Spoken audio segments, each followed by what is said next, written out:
hauria de ser recordada per sempre a qualsevol lloc del món i que hauria de ser-ho també al nostre país per a que mai no es torni a repetir, corre el risc de caure en l'oblit si les nostres administracions no fan res per evitar-ho. L'any 2011, este ple va decidir que el nom de la plaça Parc, que hi ha junt a l'estació de metro de Palmaret, rebria el nom de José Ramón García Antón. En aquell ple, el bloc, actualment Compromís, va votar en contra. En el moment de l'accident, el conseller d'Obres Públiques, Urbanisme i Transports, de qui depenia en última instància el manteniment de la línia, era José Ramón García Antón. Per esta i altres raons, en diferents ocasions, veïns i associacions d'Alboraya ens han manifestat el poc encert d'este nom.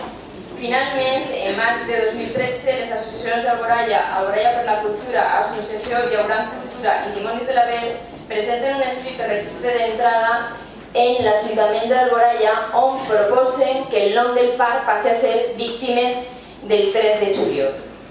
La moció el que demana és canvi del nom del parc que actualment es denomina José Ramón García Antón per altre nom més adequat i fer un homenatge a les víctimes.